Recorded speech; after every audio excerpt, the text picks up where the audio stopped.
Se veio pensando em desistir, Deus está trazendo respostas. Continue servindo do lado de dentro. O teu Deus se encarrega de fazer gerar o teu milagre do lado de fora.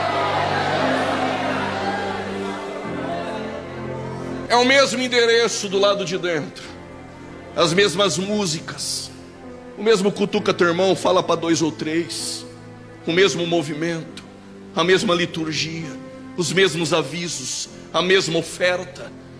Até parece que todo culto é igual. Até que, quando Zacarias atravessou o altar, atravessou a pia de bronze e entrou no lugar santo, à sua direita a mesa dos pães da preposição, na sua frente o altar do incenso e à sua esquerda o candeeiro. Até parece que todo o culto é igual, o mesmo endereço, as mesmas músicas, o mesmo aviso, o mesmo movimento, a mesma canção. Até que, naquele dia, Deus enviou Gabriel, e ele apareceu do lado de dentro. Enche o pulmão de ar para dar glória. Gabriel olhou para Zacarias e disse: Zacarias, as tuas orações, as tuas orações, as tuas orações, eu vou repetir, as tuas orações, elas foram ouvidas.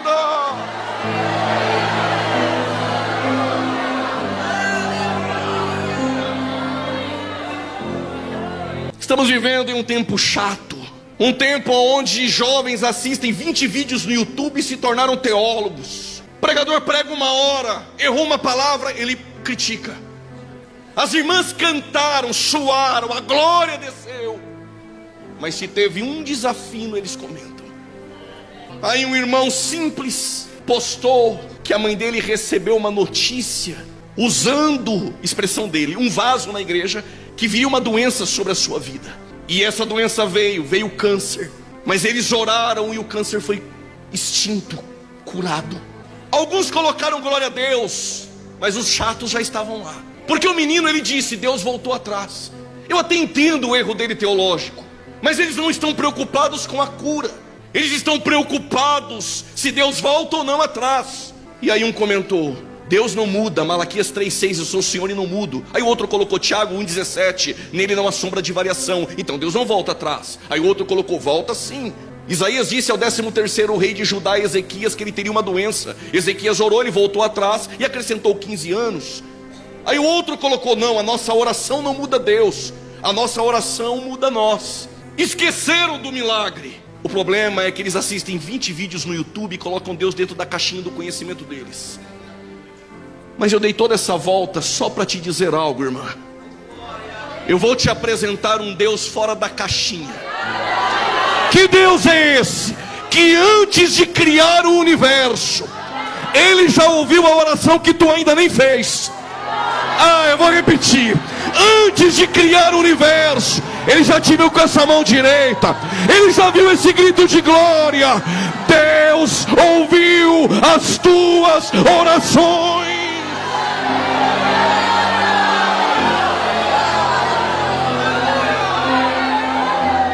Aleluia!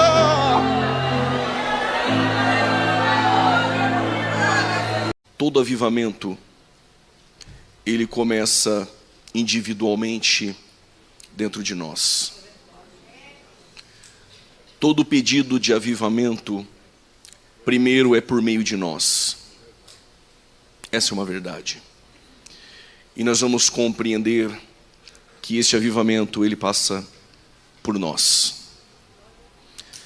E no ano 15 do império de Tibério César, sendo Pôncio Pilatos governador da Judéia, e Herodes, o tetrarca da Galileia, e seu irmão Filipe, o tetrarca da Itureia, e da província de Traconites, e Lisânias, tetrarca de Abilene, sendo Anás e Caifás sumos sacerdotes. Vou repetir: sumos sacerdotes. Veio no deserto a palavra de Deus a João, filho de Zacarias. João, capítulo de número 4.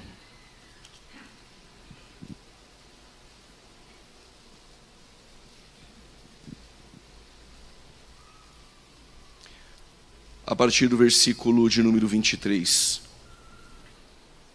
Diz o texto: mas a hora vem, e agora é, em que os verdadeiros adoradores adorarão o Pai em espírito e em verdade, porque o Pai procura a tais que assim o adorem. Deus é espírito, e importa que os que adoram o adorem em espírito e verdade. Antes de tomar o seu assento, Deus tem um novo endereço. Eu vou repetir. Deus tem um novo endereço. Pode tomar o seu respectivo assento.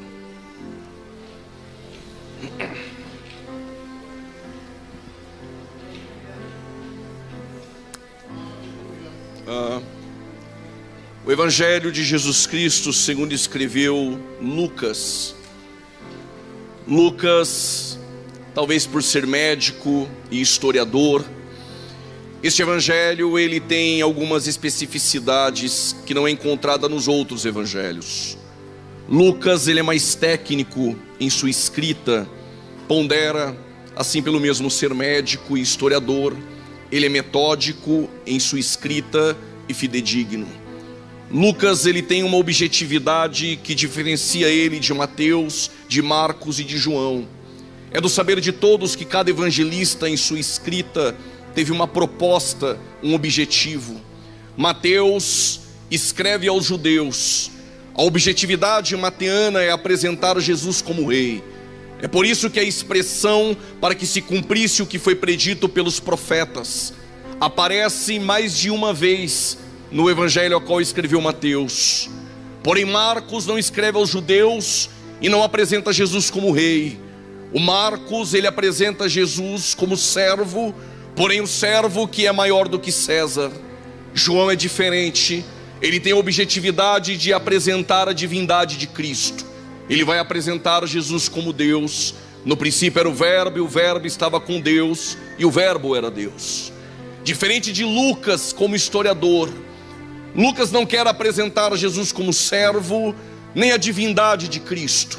Ele também não quer apresentar a realeza e o rei que é Cristo. Ele vai apresentar a historicidade de Jesus. Se Mateus estivesse nessa reunião, após sair e escrever o que aconteceu, com certeza ele iria registrar que a presença de Jesus, o Rei dos Reis, estava em nosso meio. Se Marcos estivesse aqui, ele iria dizer que Jesus, enquanto os louvores estavam sendo entoados, Jesus estava curando.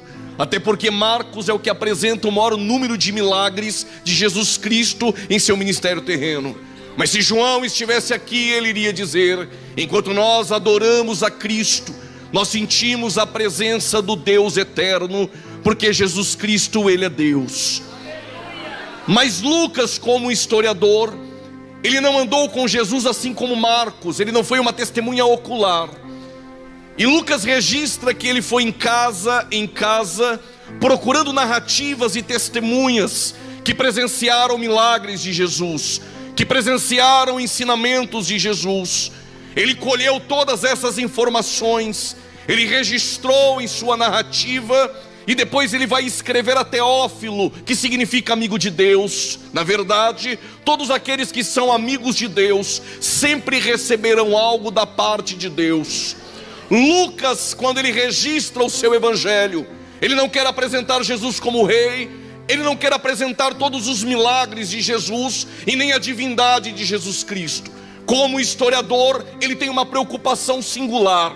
Qual a preocupação? Lucas sabe que se passasse 100 anos, alguém poderia duvidar dos milagres registrados por Marcos. Se passasse 200, 300, 1000 anos, alguém poderia duvidar se Jesus realmente esteve entre nós.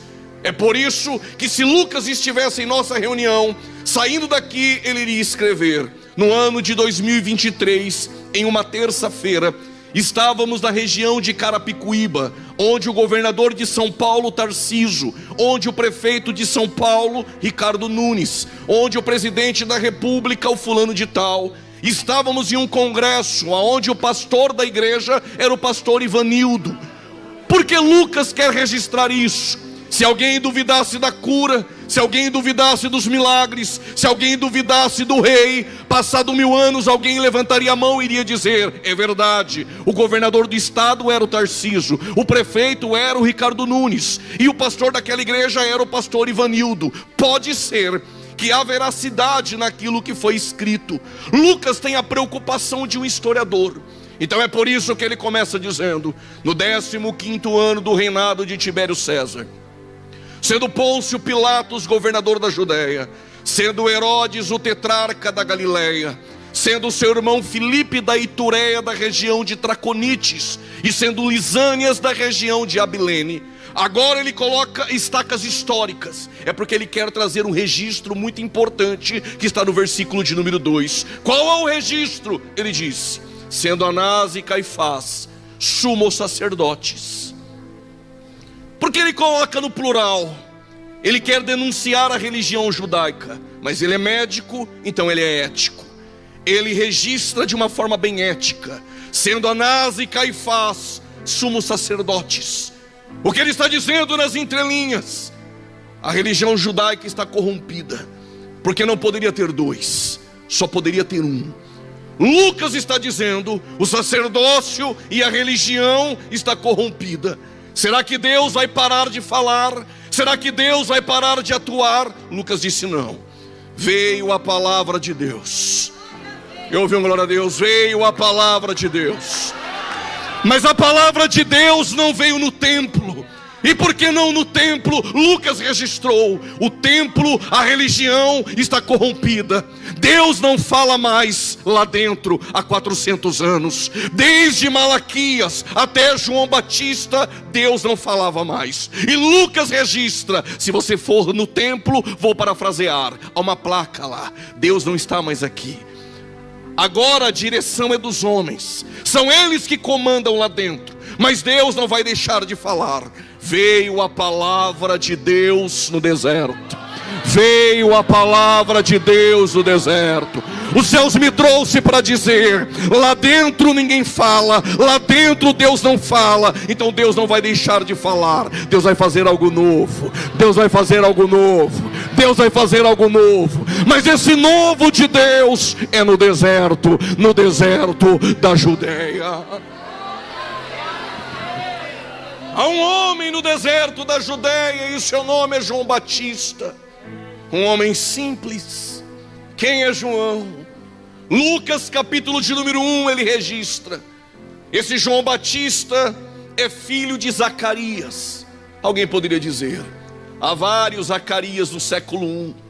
Lucas, como médico e historiador, ele registra: mas Zacarias tem uma esposa e tem por nome Isabel. Alguém poderia levantar as mãos e opinar: havia muitos casais por nome Zacarias e Isabel.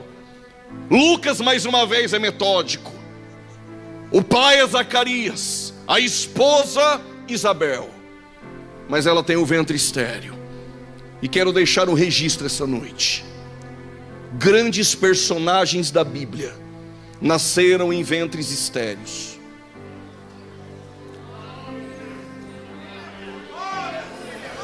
Por causa desse glória a Deus eu vou explicar melhor. Todas as vezes que Deus quis mudar o curso da história, de um ventre estéril Ele fez nascer um menino. Eu vou repetir: o nosso Deus é um Deus que trabalha em meio às improbabilidades. Todas as vezes que Deus quis mudar o curso da história, de um ventre estéril Ele fez nascer um menino. Quando Ele precisava de uma grande nação, do ventre estéril de Sara, esposa de Abraão, nasceu Isaac. Quando Ele precisava do desdobramento dessa nação, do ventre estéril de Rebeca, esposa de Isaac, nasceu Jacó. Quando Ele precisava de um avivamento em Israel, do ventre estéril de Ana, esposa de Eucana, nasceu Samuel. Quando Ele precisava de um libertador na tribo de Dan, esposa de Manoá, estéril, nasceu Sansão. Quando Ele precisava de uma voz para clamar no deserto, do ventre estéril de Isabel, esposa de Zacarias, nasceu João Batista. Mas quando Ele precisava salvar a humanidade, não foi de uma estéril. Eis que uma virgem conceberá e dará à luz a um filho, e o teu nome é Emanuel. O nosso Deus é um Deus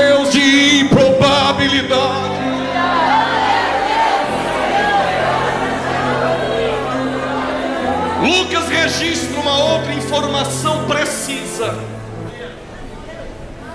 Isabel tem um ventre estéril, mas há um detalhe que permeia sobre a tua prole. Ela é das filhas de Arão. E Zacarias é da 8ª classe sacerdotal de Abias. Permita-me a narrativa em Crônicas 24.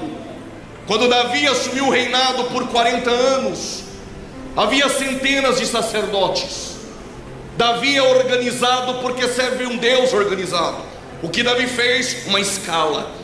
Ele separou os sacerdócios em turnos, 24 turnos. Cada turno trabalhava dentro de um mês no ano. Mas a 8ª classe sacerdotal de Abias era da casa de Arão.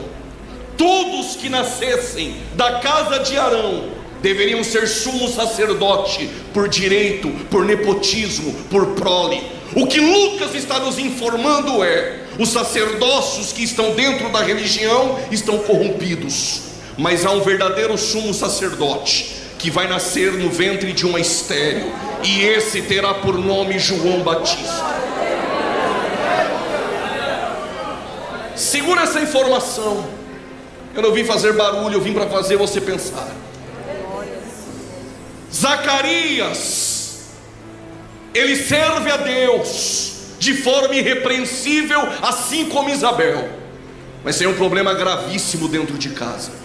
É um sacerdócio escolhido por Deus, nomeado por Deus, que recebe os cuidados de Deus, mas dentro